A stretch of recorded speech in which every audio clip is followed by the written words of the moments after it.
यदा यदा हि धर्मस्य ग्लानिर्भवति भारत अभ्युत्थानम् अधर्मस्य तदात्मानं सृजाम्यहम् परित्राणाय साधूनां विनाशाय च दुष्कृतम् धर्म संस्थापनार्थाय संभवामि युगे युगे संभवामि युगे युगे।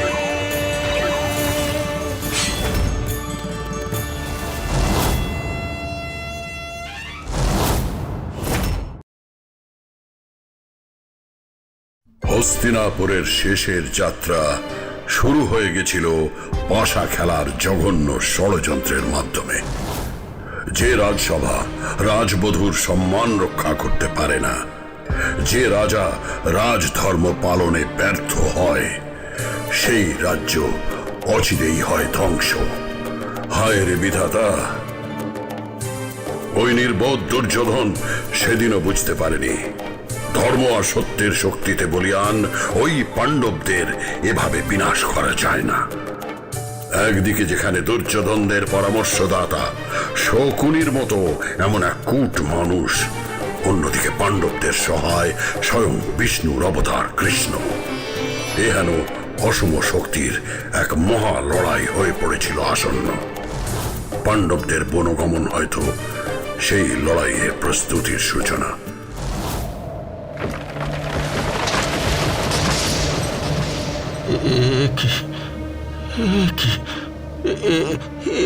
আমি কি দেখছি? আমি কোথায় বসে আছি? মহারাজ, আপনি আপনার রাজপ্রাসাদে বসে আছেন। না না না না না, এ হতে পারে না। হস্তিনাপুরের রাজপ্রাসাদ এমন হতে পারে না। হ্যাঁ মহারাজ, এক সময় এখানেই বসতো আপনার রাজসভা। এসব কি বলছো তুমি? কে কে কে তুমি? আমি আমি এই হস্তিনাপুরের রাজা ধৃতরাষ্ট্র। এই যে আমার সিংহাসন, এই যে আমার রাজমুকুট। তাহলে বাকিরা সব গেল কোথায়? আমার দাস দাসী লোক লস্কর পারিষদরা কোথায়? কোথায় গেল সব? কোথায় কোথায় মহামন্ত্রী বিদুর? কোথায় জ্যেষ্ঠ तात ভীষ্ম? কোথায় কোথায় তারা? কোথায়? আপনি অন্যায় করেছেন, আপনি পাপ করেছেন, আপনি রাজধর্ম পালনে ব্যর্থ হয়েছেন মহারাজ। না না না না, আমি আর শুনতে পাচ্ছি না, আমি আর শুনতে পাচ্ছি না। শুনতে যে হবে আপনাকে রাজা। আপনি যে ধর্মের কথা শোনেননি, আপনি মহামন্ত্রী বিদুরের কথা শোনেননি, আপনি মহামহিম ভীষ্মের কথা শোনেননি, তাই আজ আপনাকে আমার কথা যে শুনতেই হবে মহারাজ। জ্যেষ্ঠ तात ভীষ্ম, মহামন্ত্রী বিদুর, কুলগুরু কৃপাচার্য, অস্ত্রগুরু দ্রোণাচার্য, কেউ আসবে না রাজা। যে রাজা তার সভায় কুললক্ষ্মীর অসম্মান সহ্য করে, যে রাজা অন্যায় ষড়যন্ত্রকে প্রশ্রয় দেয়, সেই রাজার সঙ্গে কেউ থাকে না। ভুল করেছি আমি।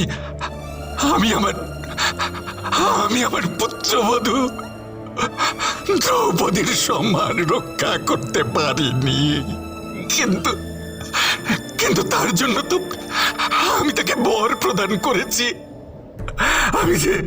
আমি যে তাকে তার সব কিছু ফিরিয়ে দিয়েছি। সব ফিরিয়ে দিয়েছেন?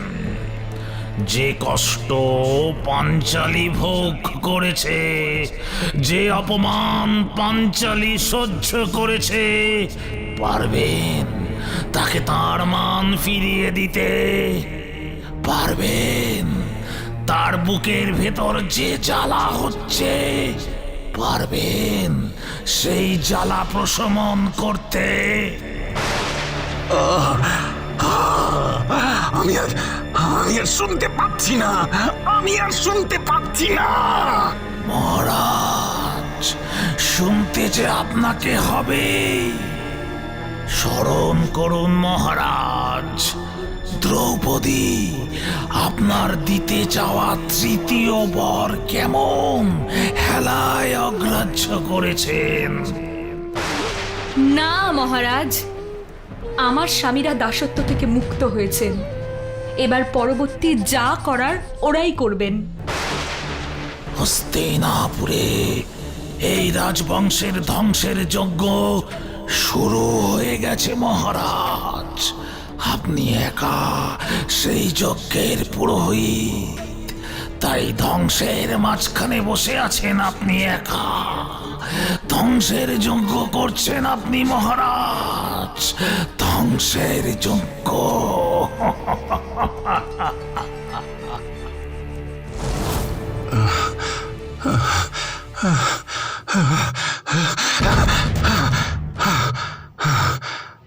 আমি কি দেখলাম? আমি এসব কি দেখলাম? গান্ধারী, গান্ধারী! এমনটি তো হওয়ারই ছিল মহারাজ। আপনি যে ভুল করেছেন, বিবেকের দংশনে জ্বলছেন আপনি। আপনার বিবেক আপনাকে ঘুমোতে দিচ্ছে না। আমি বারবার আপনাকে সাবধান করেছিলাম মহারাজ। না না না গান্ধারী, এ ভুল নয়, এ অন্যায়, এ পাপ। পাপের প্রায়শ্চিত্ত করতেই হবে আমাকে। দুর্যোধনকে আমি বলবো যে সে অন্যায় করেছে, এর ফল তাকে ভুগতেই হবে। মহারাজ, পুত্র স্নেহে আপনি অন্ধ হয়ে গেছেন। এবার আপনি একটু শক্ত হন, নয়তো এই ভুলের অনেক বড় মাসুল দিতে হবে আমাদের এই হস্তিনাপুরকে। ভুল যে সত্যি হয়েছে গান্ধারী, অনেক বড় ভুল।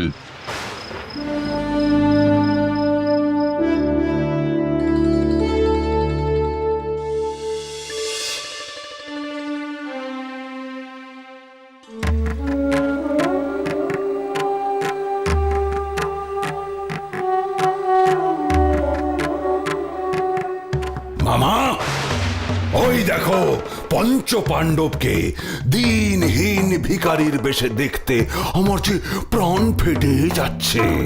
ইন্দ্রপ্রস্থর রাজা যুধিষ্ঠির যে আজ নিঃস্ব, আর তাদের ভাইদের ও স্ত্রীর দিকে যে তাকানো যাচ্ছে না মামা। কি আর করবে ভাগ্নে, এসবই যে বিধিলিপি, একে যে খণ্ডানো বড় কঠিন ভাগ্নে। মামা, আজ থেকে মহাত্মা দুর্যোধনের রাজত্ব শুরু হলো। দ্রুপদ রাজা নিশ্চয়ই আজ অনুতাপ করবেন এমন পাঁচটা নপুংসক স্বামীর হাতে পাঞ্চালীকে তুলে দিয়ে। দুর্যোধন সাবধান! ঠিক কথাই বলেছ ভ্রাতা। এমন সর্বস্বহীন নিরাশ্রয় পতিদের সাথে থাকা পাঞ্চালীর পক্ষে শোভা পায় না। ধনাঢ্য শ্রেষ্ঠ কুরুবংশীয়রা তো সামনেই আছেন। পাঞ্চালী আমাদের যে কোনো একজনকে স্বামী হিসেবে বরণ করতেই পারেন। খল দুঃশাসন, শকুনির ক্ষমতা বলে আজ তুই রাজাদের মতো আচরণ করতে চাইছিস। তোর ওই নিষ্ঠুর কথাগুলো আমাদের মনটাকে ছিন্ন ভিন্ন করে দিচ্ছে। শুনে রাখ মূর্খ, এই বৃথানন্দন ভীমসেন তোর পক্ষ বিদারণ করে যদি রক্তপাত না করে, তবে সে পুণ্যলোকে গমনই করবে না। আর তোর রক্ষক হয়ে যারা দাঁড়াবে তাদেরও জমালয়ে পাঠাবো।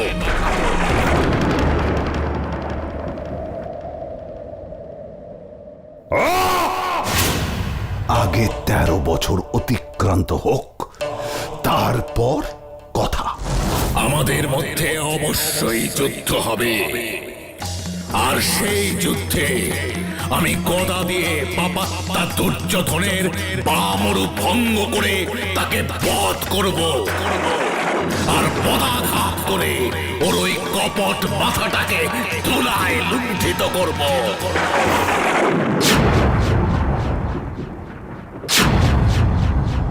আজ থেকে 14 বছর পরে যা হবে তা সকলেই প্রত্যক্ষ করবে। যুদ্ধভূমি প্রস্তুত থাকবে, আর সেদিন সেই ভূমি দুরাত্মা দুর্যোধন, কর্ণ, শকুনি ও দুঃশাসনের রক্ত পান করবে। আমি অর্জুন আমি প্রতিজ্ঞা করছি, সংগ্রামে আমি কর্ণকে স্মরণিক্ষেপ করে নিহত করব। আমার এই প্রতিজ্ঞা যদি অন্যথা হয় তবে হিমালয় স্বস্থান থেকে বিচলিত হবে, সূর্য প্রভা শূন্য হবে, আর চন্দ্র তার শৈত্যগুণ রহিত হবে। আমি সহদেব, আমি প্রতিজ্ঞা করছি ওই অক্ষশট কপট শকুনি মরবে আমার হাতেই। দুর্যোধনের যে সব ভ্রাতারা সভায় পাঞ্চালীকে কটু বাক্য শুনিয়েছে তারা সবাই নিহত হবে আমার হাতে।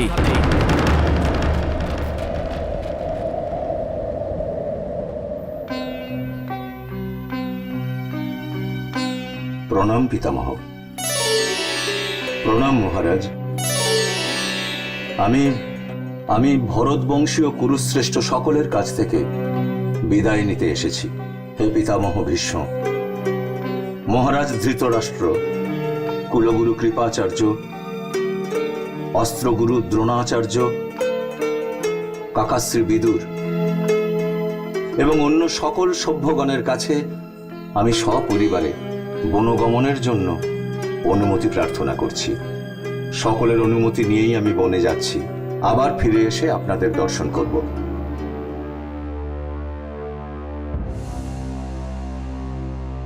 মাননীয়া কুন্তী দেবী বৃদ্ধা, তিনি তোমাদের সাথে যেতে পারবেন না।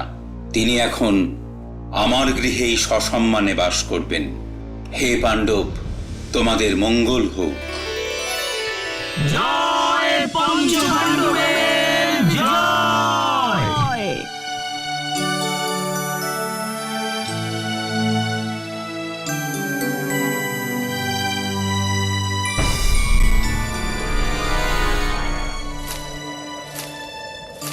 প্রণাম মহারাজ, আমাকে স্মরণ করেছেন? বিদুর এসেছো? হ্যাঁ মহারাজ। পাণ্ডবেরা বুঝি কুলবধূকে নিয়ে প্রাসাদ ত্যাগ করলো? হ্যাঁ মহারাজ। আমি এমনই হতভাগ্য জন্মান্ধ যে পাণ্ডবদের বিদায় যাত্রাও চোখে দেখতে পেলাম না। ভালোই হয়েছে মহারাজ, এই দৃশ্য চোখে দেখার নয়। কেন বিদুর? আমি যে জানতে চাই, আমি তোমার দৃষ্টিতে দেখতে চাই। আমাকে জানাও তুমি, আমাকে বলো পঞ্চপাণ্ডব কিভাবে যাচ্ছে, আমার কুলবধূ দ্রৌপদী বা কিভাবে যাচ্ছে। আমাকে বিশদে বলো। আমি তাদের ভাবভঙ্গি বুঝতে চাই। মহারাজ, ধর্মরাজ যুধিষ্ঠির বস্ত্র দিয়ে মুখ ঢেকে পথে চলেছে। কেন বিদুর? কেন ও কেন ওভাবে চলেছে? মহারাজ, আপনার পুত্রেরা তাদের মাতুল শকুনি ও সুতপুত্র কর্ণের সাথে একজোট হয়ে পাণ্ডবদের প্রতারণা করেছে, অধর্মের পথে কেড়ে নিয়েছে তাদের রাজ্য ধন। তবু বুদ্ধিমান ধর্মরাজের বুদ্ধি ধর্ম থেকে বিচলিত হয়নি। রাজা যুধিষ্ঠির সর্বদাই আপনার পুত্রদের প্রতি দয়াশীল, তাই প্রতারিত হয়ে তাঁর ক্রুদ্ধ চোখ তিনি কারো সামনে খুলছেন না, পাছে তা দেখে প্রজারা দগ্ধ হন। আর ভীম, সে কি করছে? ভীমসেন তার দুই হাত দুই দিকে ছড়িয়ে পথে হেঁটে চলেছে। কেন বিদুর? এর অর্থ কি? শত্রুপক্ষের ওপর বাহুবল প্রয়োগের সম্ভাবনার ইঙ্গিত দিতে দিতে পথে চলেছেন। অর্জুন কোথায়? সে কিভাবেই বা সে চলেছে? অর্জুন বালি ছড়াতে ছড়াতে রাজার পেছনে পেছনে চলেছে। বালি ছড়াচ্ছে কেন? কি এর অর্থ? বালুকা রাশি ছড়ানোর মধ্যে দিয়ে অর্জুন ভবিষ্যতে শত্রুপক্ষের ওপর প্রবল বাণ বর্ষণের ইঙ্গিত দিচ্ছে। বুঝেছি।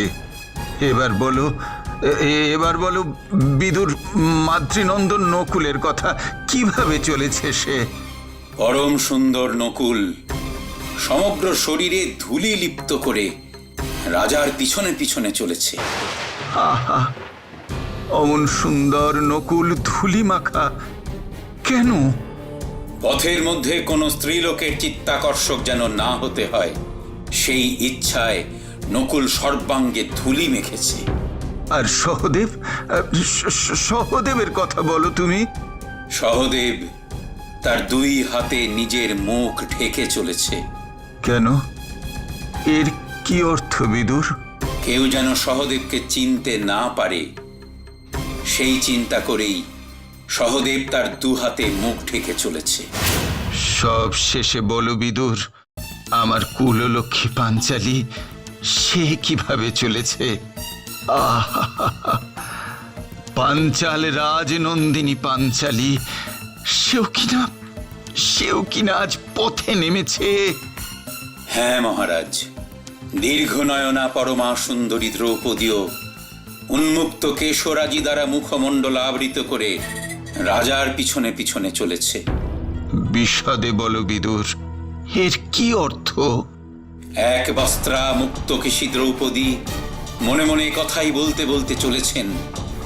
তাঁর এই অবস্থার মূলে যারা, তাদের রমণীরাও আজ থেকে 14 বছর পরে পতি পুত্র বন্ধু প্রিয়জন হারিয়ে মুক্তকেশী হয়ে তর্পণ করে এইভাবেই হস্তিনাপুর নগরে প্রবেশ করবে। না না না, আমি আর কিছু শুনতে পাচ্ছি না বিদুর। চুপ করো, তুমি চুপ করো।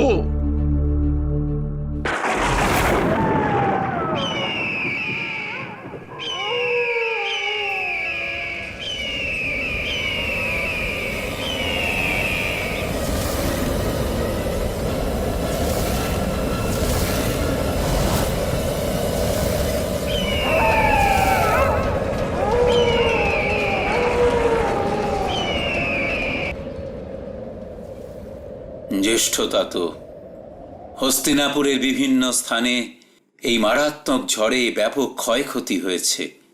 প্রজারা খুবই কষ্টে আছে জ্যেষ্ঠতা তো। জানতাম, আমি এই আশঙ্কাই করছিলাম। যে রাজ্যের কুললক্ষ্মীর সাথে এমন অপমানকর আচরণ করা হয়, সেই রাজ্যের ভিত্তি গোড়া থেকেই নড়ে যায়। না মহামহিম, না। বিশাল বটবৃক্ষের মতো এই হস্তিনাপুরের ছত্রছায়া হয়ে রয়েছেন আপনি। আপনি ভেঙে পড়লে তো এই বংশের ধ্বংস আরো দ্রুত গতিতে হবে। বিদুর, সেই ছোট থেকে হিংসার বীজ বপন হয়েছিল কৌরব কুলে। তা মহারাজ ধৃতরাষ্ট্র আর গান্ধার নন্দন শকুনির লালন পালনে আজ এই বিশাল মহিরু হয়ে আকার নিয়েছে। এত সহজে তো একে উপড়ে ফেলা যাবে না। জানি হে গঙ্গাপুত্র, এই হস্তিনাপুরের মন্ত্রীর আসনে বসে আমিও যে আর চুপ থাকতে পারছি না। মনে রেখো বিদুর, দ্বিতীয় পাশা খেলার এই ঘটনা হস্তিনাপুরের রাজবংশের ইতিহাসে এক অন্যতম গুরুত্বপূর্ণ অধ্যায় হিসেবে বিবেচিত হবে। দ্বিতীয় পাশার পরাজয় মাথায় করেই যে পাণ্ডবেরা বনগমন করছে, এই বনপর্ব হবে পাণ্ডবদের প্রস্তুতির পর্ব। আর আমাদের মহারাজা এখনো নিশ্চুপ হয়ে বসে আছেন। নারায়ণ নারায়ণ নারায়ণ। কে? মহারিষি নারদ? সঠিক সঠিক মহারাজ, ঠিক অনুমানই করেছেন। কি সৌভাগ্য আমার! আসুন আসুন, স্বয়ং নারদ মুনি আমার সম্মুখে। ধর্ম আর অধর্মের যে চূড়ান্ত সংঘাত বেঁধেছে আপনার হস্তিনাপুরে, সেই লড়াইয়ে স্বর্গলোক যে চিন্তিত মহারাজ। এ আপনি কিসের ইঙ্গিত দিচ্ছেন ঋষি? লড়াই? এ যে নিতান্তই ভাইদের মধ্যে পারস্পরিক কলহ মাত্র। নারায়ণ নারায়ণ, আপনি বলছেন ভাইদের মধ্যে পারস্পরিক কলহ মাত্র, অথচ যে কলহে আমার প্রভু স্বয়ং জড়িয়ে পড়েন তাকে কি আর পরিবারের অন্তস্থ পারস্পরিক কলহ বলা চলে মহারাজ? নারায়ণ নারায়ণ, ভগবান নারায়ণ সামান্য ব্যাপারে অংশগ্রহণ করেন না, তার এত সময় কোথায়? আপনি কি বলতে চাইছেন মহারিষি? আমার কি সেই দৃষ্টি আছে না ধৃষ্টতা আছে? আমি যে প্রভুর কথাই সর্বদা বলে বেড়াই, নারায়ণ নারায়ণ নারায়ণ। আমি যে অধৈর্য হয়ে যাচ্ছি নারদমণি, এই বৃদ্ধকে কৃপা করুন। বলুন আমায়, কি এমন অনর্থের সংবাদ আমাকে দিতে এসেছেন? আমি তো বলবার কেউ নই রাজা। নারায়ণ নারায়ণ। মহারাজ, আজ থেকে 14 বছর পরেই ঘটবে সেই অনর্থ।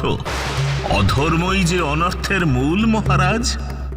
দুর্যোধন যে অধর্ম পাপের যজ্ঞ শুরু করেছে এই হস্তিনাপুরে, মহাসমারোহে তার সমাপতন ঘটবে এক মহাসমরে, আর সেই সমরে জয়ী হবে স্বয়ং ধর্ম, যুধিষ্ঠির। না, দুর্যোধন তার এই পাপ যজ্ঞে আহুতি দিল হস্তিনাপুরের মান, সম্মান, ঐতিহ্য, মর্যাদা।